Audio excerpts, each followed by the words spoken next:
Shalom teman-teman semuanya, bagaimana kabarnya nih?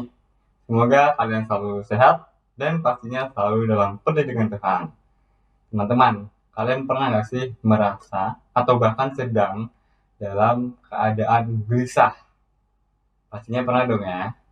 Nah, jika kalian sedang atau sudah melewati masa kegelisahan itu, kalian itu tidak boleh lupa kan Tuhan. Kalian harus selalu berdoa kepada Tuhan, minta bantuan kepada Tuhan, karena Tuhanlah yang maha tahu setiap isi hati dan pikiran kita. Jadi kita harus selalu berkomunikasi dengannya dengan cara yang paling sederhana, yaitu dengan berdoa. Jadi kita juga dapat menyampaikan segala kegelisahan kita, segala setiap isi hati kita kepada Tuhan, dan pastinya Tuhan itu akan menjawab setiap doa-doa dan permohonan-permohonan yang kita panjatkan ke dalam namanya. Oke teman-teman, sekarang kita akan memulai persekutuan kita pada hari ini. Kita akan memuji nama Tuhan, kita akan menyanyikan lagu, nyanyikanlah nyanyian baru.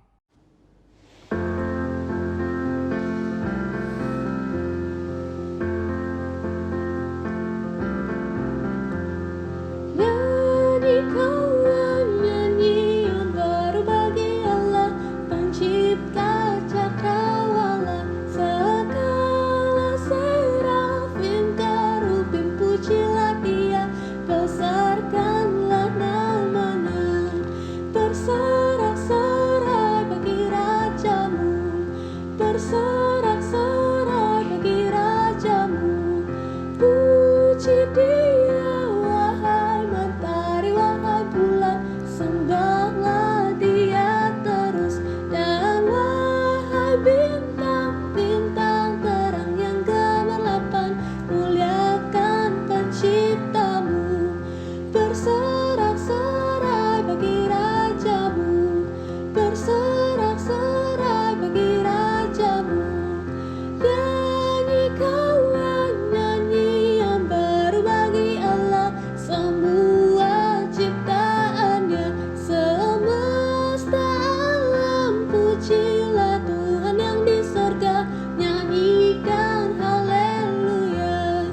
Bersorak-sorai bagi rajamu, bersorak-sorai bagi rajamu. Oke teman-teman, sekarang kita akan memulai persekutuan kita. Tapi sebelum itu, marilah kita siapkan hati kita berdoa. Ya Tuhan Allah yang bertata di dalam kerajaan surga, kami berterima kasih atas penyertaan-Mu dari pagi hari tadi sampai malam hari ini Tuhan. Tuhan, sekarang kami akan memulai persekutuan kami pada hari ini. Kiranya Engkau memberkati persekutuan ini dari awal sampai akhir, agar kiranya persekutuan ini dapat menjadi kemuliaan nama-Mu. Terima kasih Tuhan, dalam nama-Mu kami sudah berdoa dan mengucap syukur. Haleluya, amin. Oke teman-teman, sebentar lagi kita akan mendengarkan firman Tuhan. Jadi tema firman Tuhan kita pada hari ini adalah seperti yang sudah kalian lihat di awal tadi, atau mungkin di bawah sini di deskripsi, yaitu adalah doa memantapkan niat. Ya, jadi tema firman Tuhan kita kali ini akan dilayani oleh Pendeta Sari Haswareningtyas. Nah, kira-kira apa sih tema kita pada hari ini itu akan berbicara tentang apa? Nah, jadi aku kasih tahu dikit aja. Jadi tema firman Tuhan kali ini itu akan menjelaskan kepada kita untuk selalu rajin berdoa kepada Tuhan, karena doa itu merupakan sebuah tindakan iman untuk menguatkan batin kita dan juga memantapkan niat kita. Nah, makin penasaran kan? Daripada kalian makin penasaran, mending kita langsung saja mendengarkan penjelasan dari Ibu Sari. Namun sebelum itu, marilah kita menyiapkan hati kita. Kita akan menyanyikan lagu Doa Mengubah Segala Sesuatu.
Selamat sore remaja yang dikasihi Tuhan.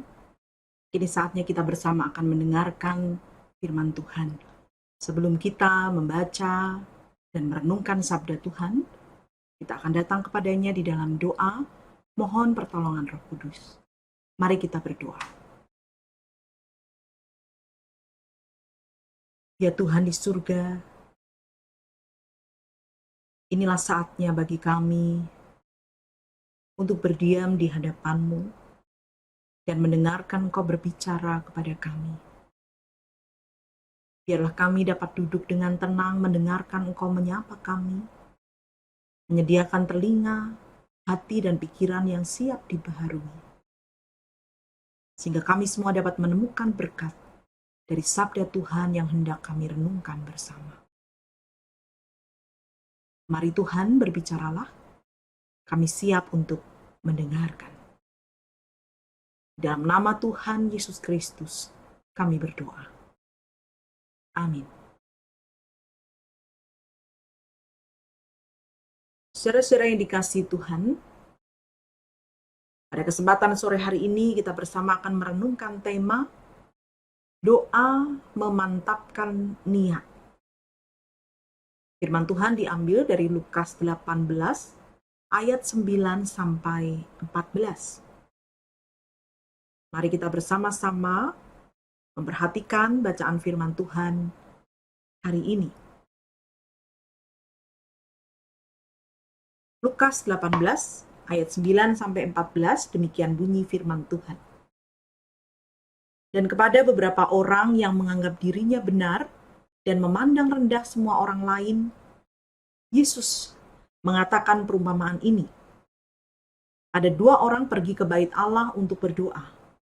Yang seorang adalah Farisi dan yang lain pemungut cukai. Orang Farisi itu berdiri dan berdoa dalam hatinya begini. Ya Allah, aku mengucap syukur kepadamu karena aku tidak sama seperti semua orang lain.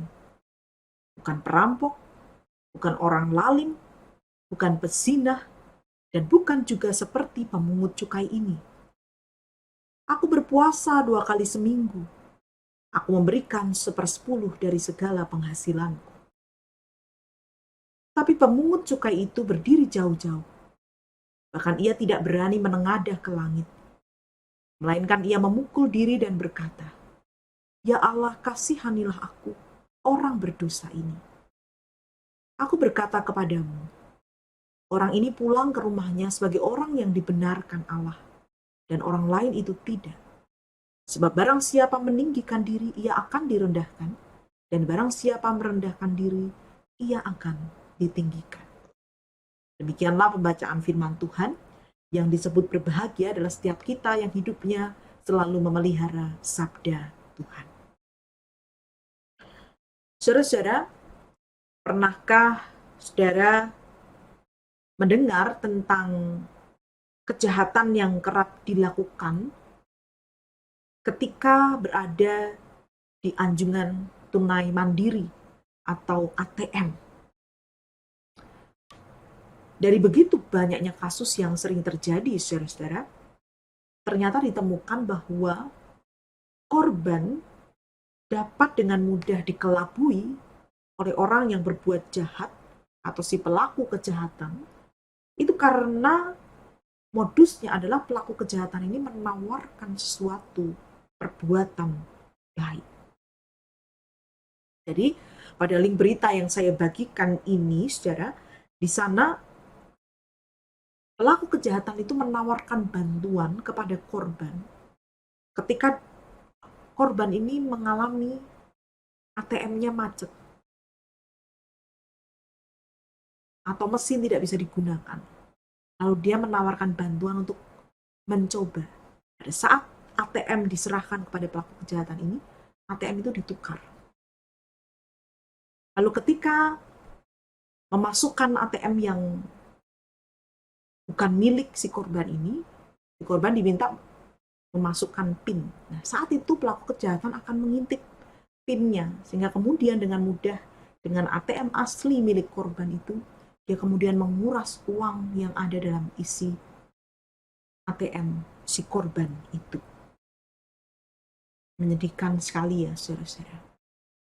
Kalau ada di antara kita atau keluarga kita yang pernah mengalami hal semacam ini, semoga kisah yang saya ceritakan ini tidak menimbulkan munculnya kembali pengalaman traumatis, tapi meningkatkan kewaspadaan kita.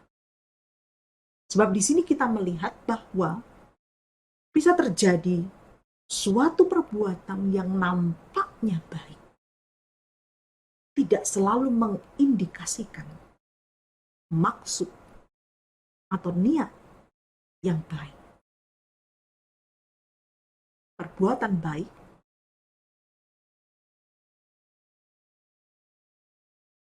yang nampaknya baik tidak selalu mengindikasikan maksud baik. Dalam bacaan kita, tadi kita melihat contoh perbuatan baik. Perbuatan baik apa? Berdoa. Kita semua sepakat bahwa yang namanya doa itu sesuatu yang baik. Itu perbuatan yang baik, bahkan sangat baik. Tetapi ternyata perbuatan yang baik dan sangat baik bisa tidak menunjukkan niat atau maksud yang baik dari salah satu pendoa di dalam kisah perumpamaan yang diajarkan Yesus dalam bacaan kita. Mari kita lihat bersama. Dalam Injil Lukas 18 ayat 9 sampai 14, Yesus kala itu sedang mengajar. Dan pengajaran itu ditujukan dalam ayat 9 kepada orang-orang yang menganggap dirinya benar dan memandang rendah semua orang lain. Jadi di sini Yesus hendak mengajarkan yang namanya kerendahan hati dan keinginan untuk berubah menjadi semakin baik yang dinyatakan di dalam doa. Dalam bacaan kita melihat bahwa Yesus menunjukkan kontras dari dua orang. Yang satu adalah kelompok terhormat, yakni Farisi. Yang satu adalah pemungut cukai yang mewakili kelompok orang berdosa. Saudara-saudara, orang Farisi itu kelompok agama yang terhormat. Kalau kita pernah mendengar ada ahli Taurat, maka orang Farisi ini bukan sembarang ahli Taurat atau bukan ahli Taurat biasa. Jadi yang namanya ahli Taurat, dia belum tentu orang Farisi. Tapi orang Farisi itu pasti seorang ahli Taurat. Jadi dia ini ahli Taurat plus-plus begitu, saudara ya. Kenapa? Sebab orang Farisi ini ahli Taurat yang dengan detail melakukan setiap hukum Taurat. Detail dan ketat dalam melakukan setiap hukum Taurat. Jadi mereka dapat dikatakan adalah pelaku hukum Taurat yang setia. Sementara sebaliknya, pemungut cukai ini adalah seorang yang dikelompokkan sebagai orang berdosa yang disingkirkan, dianggap tidak pantas. Kenapa mereka disingkirkan dan dianggap tidak pantas? Karena pemungut cukai itu bekerja bagi pemerintah Romawi. Mereka dianggap menjadi kaki tangan penjajah dan mendapatkan keuntungan dengan cara menindas sesamanya. Jadi mereka sangat dibenci. Kita mau lihat adalah seperti apa doa orang terhormat seperti Farisi dan doa orang berdosa. Mari kita melihat dan memperbandingkan keduanya. Jadi kita melihat ada orang Farisi dan pemungut cukai.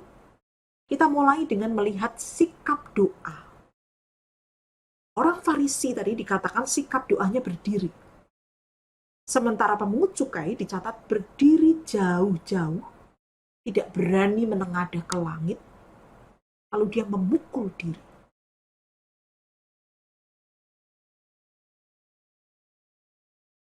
Saudara-saudara, memukul diri itu artinya adalah bentuk penyesalan dan menyadari bahwa ini orang berdosa. Ini baru dari sikap doa. Kan dari isinya seperti apa? Kalau dari isi doa, tadi kita sudah membaca bersama. Orang Farisi dimulai dengan mengucap syukur. Dia mengucap syukur kepada Allah karena apa? Kata mengucap syukurnya bagus, saudara. Tapi alasan di belakangnya yang kalau kita cermati, dia bukan sedang sungguh-sungguh bersyukur, tapi seakan sedang membuat daftar dari kesalehannya. Dia bersyukur bahwa dia lebih tinggi dari yang lain. Dia tidak sama dengan semua orang lain, tidak sama dengan perampok, orang lalim, pezinah. Dan bahkan meski dalam hati dia menyebut pemungut cukai yang ada di dekatnya. Lalu dia memamerkan kesalehannya, yakni berpuasa 2 kali seminggu dan memberikan 1/10 dari penghasilannya. Kalau dicermati, menurut saudara-saudara, perbuatan saleh orang Farisi ini oke tidak? Perbuatan salehnya. Silakan dipikirkan. Perbuatan salehnya oke tidak? Sebenarnya perbuatan baiknya itu oke. Baik. Bahkan sangat baik. Namun sayangnya, yang baik itu tidak disertai dengan maksud atau niat yang baik. Ia meninggikan diri dan bersamaan dengan itu merendahkan yang lain. Dia lupa bahwa dirinya juga adalah orang berdosa yang sesungguhnya selalu memerlukan pengampunan Allah. Dia merasa hebat ketika bisa melakukan perbuatan-perbuatan saleh itu. Sementara doa pemungut cukai justru menggambarkan kerendahan hatinya dan niat yang baik. Dari sikapnya sudah nampak dia berdiri jauh-jauh merasa rendah, tidak berani menengadah ke langit lalu memukul diri sebagai tanda penyesalan dosa. Dan isi doanya pun singkat. Mohon belas kasihan Tuhan bahwa ia adalah orang berdosa. Yesus mengatakan, pemungut cukai ini yang dibenarkan oleh Allah. Sebab di hadapan Allah lewat doanya, ia menyatakan niatnya menyesali dosa dan memohon belas kasihan serta kerinduan untuk menjadi lebih baik. Sementara orang Farisi, yang dia lakukan nampaknya baik, tapi diselubungi niat yang tidak baik, yakni ingin meninggikan diri, memamerkan, menyombongkan segala perbuatan salehnya. Saudara-saudara, dari kisah ini kita akan merenungkan 3 hal. Yang pertama adalah saya mengajak saudara untuk ketika berdoa itu dengan jujur dan tulus di hadapan Tuhan. Mengapa begitu? Sebab di hadapan Tuhan tidak ada yang tersembunyi, saudara. Jadi tidak perlu berpura-pura sebenarnya ya. Jujur dan tulus di hadapan Tuhan. Tuhan tahu ketika kita datang dengan niat yang tidak baik. Misalnya seperti orang Farisi tadi ingin dipuji, ingin pamer. Tuhan tahu isi hati kita. Tuhan juga tahu ketika kita berpura-pura. Maka di sini yang paling penting, saudara. Kadang ada orang yang takut berdoa. Padahal sebenarnya doa itu baik sepanjang didoakan dengan jujur dan tulus di hadapan Tuhan. Mari kita belajar pada poin yang pertama ini. Kita latih doa kita itu doa yang jujur, tulus, tanpa dibuat-buat. Bukan pada kalimat doanya yang indah, saudara, tapi pada kejujuran dan ketulusan kita dalam berdoa. Bahwa kita berdoa sungguh berangkat dari hati kita, dari niat yang baik, yang jujur, yang tulus di hadapan Tuhan. Yang kedua, sesuai dengan tema kita, doa itu sebagai upaya kita untuk memantapkan niat. Saudara-saudara, kita akan memahami bagian ini ketika kita mengerti bahwa doa itu bertujuan untuk menyelaraskan diri kita ini pada kehendak Tuhan. Jadi ketika kita berdoa, kita sesungguhnya sedang belajar untuk menyelaraskan diri pada kehendak Tuhan. Bukan sebaliknya, kita memaksa Tuhan untuk menuruti apa yang kita mau. Saudara, kalau ingat ketika Tuhan Yesus berdoa di Taman Getsemani, doanya adalah, kalau boleh cawan ini lalu daripadaku, tapi bukan kehendakku, melainkan kehendakmu yang jadi. Tuhan Yesus meneladankan, mengajari kita, sikap doa yang benar adalah menyelaraskan diri pada kehendak Tuhan. Tuhan yang menjadi pusat doa kita, bukan keinginan kita. Setiap minggu dalam ibadah, kita menaikkan doa Bapa kami setelah syafaat. Kalau kita mencermati bagian-bagian dari doa Bapa kami, sebenarnya doa ini mengajarkan kepada kita bahwa pusat doa kita itu bukan keinginan kita. Pusat doa kita adalah Allah dan kehendaknya. Pusat doa kita adalah Allah dan kedaulatannya. Nah, saudara, inilah yang harus kita latih.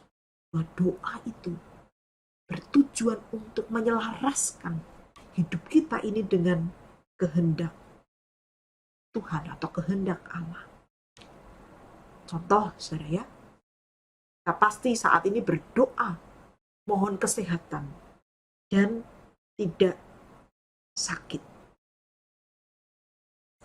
Ketika doa bertujuan untuk menyelaraskan diri kepada kehendak Tuhan, maka ketika kita menyatakan doa kita di hadapan Tuhan, kita sekaligus memohon Tuhan menolong kita untuk dapat mewujudkannya dalam sikap doa. Maksudnya begini, kalau kita berdoa mohon kesehatan dan tidak sakit pada masa ini, maka upaya mewujudkannya, ya jaga kesehatan. Ya pakai masker, cuci tangan sesering mungkin, menjaga jarak dan sebagainya. Ketika doa itu menyelaraskan diri kepada kehendak Tuhan, maka doa itu sesungguhnya mewujud dalam sikap doa. Niat untuk sehat itu diwujudkan dalam doa, membentuk sikap doa. Artinya, ketika kita memohon sesuatu kepada Tuhan, kita sedang berupaya untuk menyelaraskan diri kita kepada kehendak Tuhan, sekaligus melakukan sesuatu yang sesuai dengan doa kita itu, yang tentunya juga seturut dengan kehendak Tuhan. Doa ini menjadi sebuah pernyataan kita di hadapan Tuhan bahwa kita menyatakan niat kita yang mewujud pada sikap doa secara nyata. Itu yang kedua. Yang ketiga adalah doa mengubah segala sesuatu. Ini adalah judul lagu yang nanti akan kita nyanyikan setelah perenungan sabda Tuhan ini. Pertanyaannya, apakah saudara percaya bahwa doa itu bisa mengubah segala sesuatu? Saudara-saudara, percayalah bahwa doa yang benar itu pasti membawa perubahan. Seperti doa pemungut cukai yang benar, yang tulus dan jujur. Itu pasti membawa perubahan di dalam hidupnya. Dan mungkin kita bertanya, masa sih? Kita ini sudah 2 tahun berdoa, supaya COVID segera punah, bukan? Dan kita berdoa supaya bisa kembali hidup normal, sekolah kembali dengan normal, ibadah normal, beraktivitas normal. Tapi yang terjadi apa? Sudah 2 tahun, keadaan belum berubah. Baru membaik sebentar, angkanya naik lagi.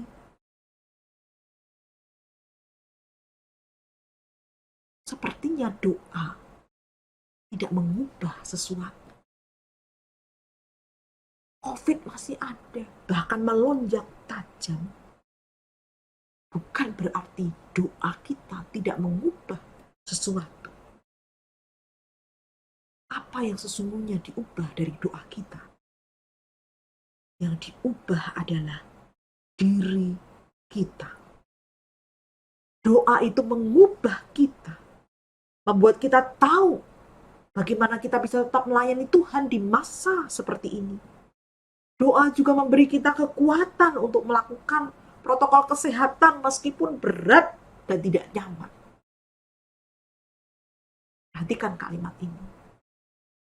Doa tidak selalu dengan segera mengubah keadaan.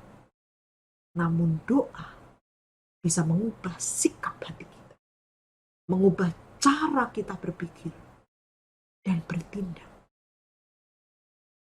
Ini berlaku dalam segala sesuatu, saudara. Ketika kita menginginkan mendamba sesuatu dalam doa kita, namun kita berpikir kok doanya tidak mengubah keadaan sesuai mau kita. Kembali lagi, doa itu menyelaraskan diri kita pada kehendak Tuhan. Tapi kalau begitu, apa yang diubah? Lihatlah diri kita. Doa itu pasti mengubah kita. Mengubah kita menjadi seorang yang lebih kuat. Mengubah cara berpikir kita yang sebelumnya mungkin keliru. Mengubah sikap kita bertindak yang sebelumnya tidak selaras dengan kehendak Tuhan. Maka jangan ragu untuk tekun berdoa. Karena doa itu sungguh dapat dipakai Tuhan untuk mengubah segala sesuatu. Mengubah diri kita. Tetapi juga bisa mengubah keadaan pada waktu yang Tuhan kehendaki. Kiranya kita terus menjadi orang-orang yang dapat tekun berdoa.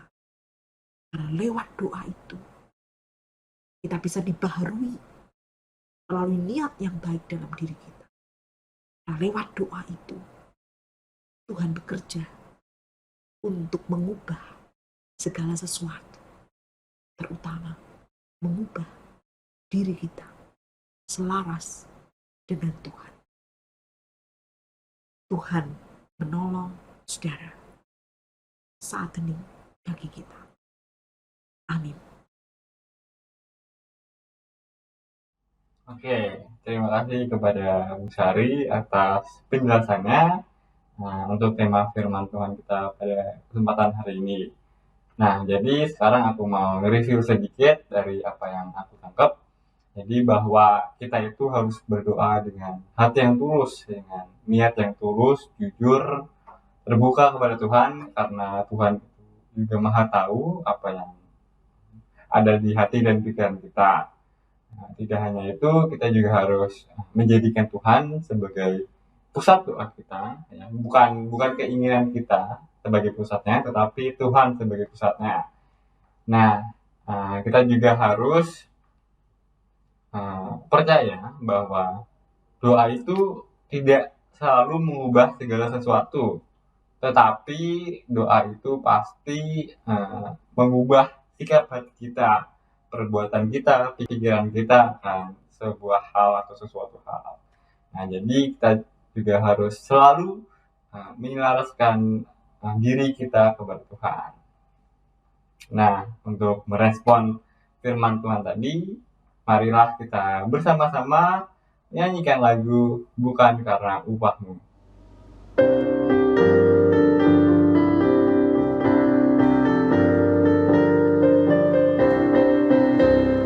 Bukan karena upahmu dan bukan karena kebajikan hidupmu, bukan persembahanmu dan bukan pula hasil perjuanganmu. Allah mengampuni kesalahanmu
teman-teman, sekarang kita akan memasuki doa syafaat.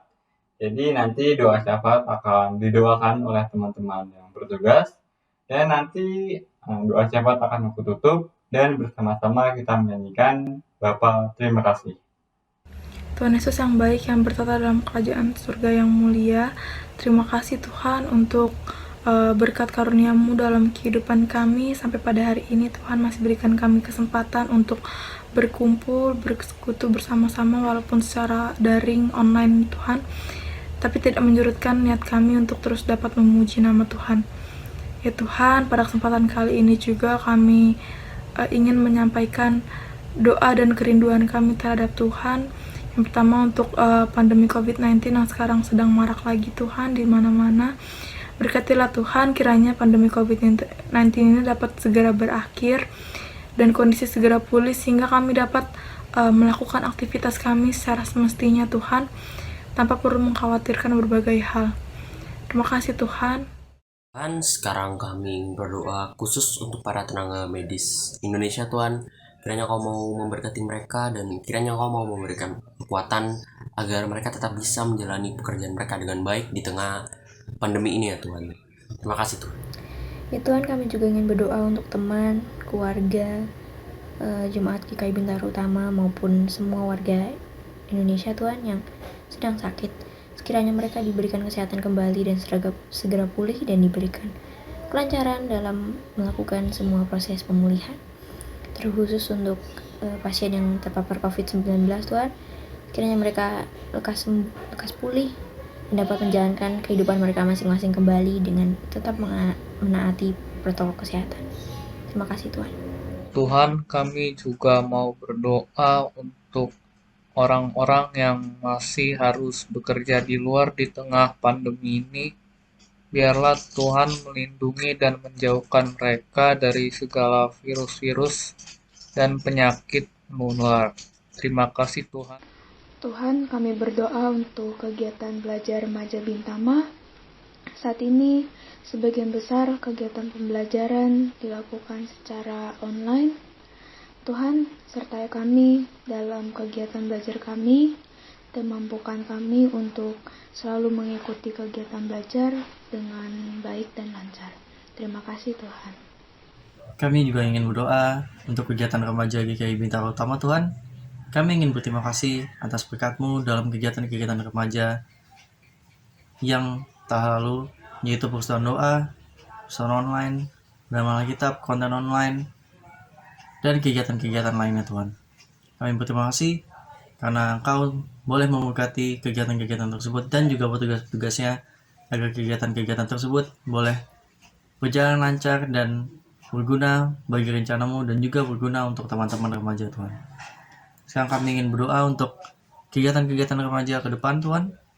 Kiranya Engkau boleh memberkati kegiatan-kegiatan tersebut dan juga petugas-petugasnya agar mereka bisa mempersiapkan kegiatan tersebut dengan baik, agar kegiatan tersebut bisa berguna untuk alat-Mu, untuk alat di rencana-Mu, dan juga berguna untuk teman-teman remaja GKI Bintaro Utama Tuhan. Inilah doa kami telah berdoa kepada-Mu Tuhan. Haleluya, amin. Ya Tuhan, kami juga berdoa untuk para jemaat GKI dan juga badan pelayanannya supaya mereka bisa tetap melayani dengan maksimal meskipun di tengah pandemi sekarang ini ya Tuhan. Terima kasih Tuhan. Tuhan, inilah setiap doa dan permohonan kami. Kiranya Engkau bersedia menyediakan telinga dan mendengarkan setiap doa dan permohonan kami yang kami naikkan hanya ke dalam nama-Mu saja. Terima kasih Tuhan. Haleluya. Amin. Bapa, terima kasih. Bapa, terima kasih. Bapa di dalam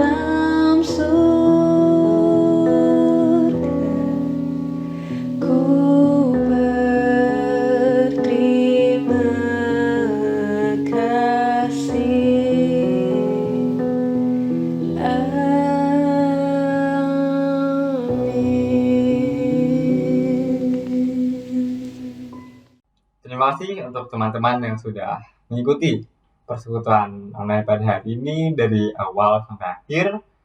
Kiranya firman Tuhan yang tadi disampaikan oleh Ibu Sari tidak hanya kita dengar, tetapi juga dapat kita laksanakan dan bermanfaat bagi kita di kehidupan kita sehari-hari.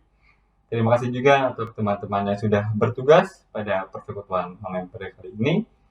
Sampai jumpa di persekutuan online selanjutnya. Tuhan Yesus memberkati. Dadah!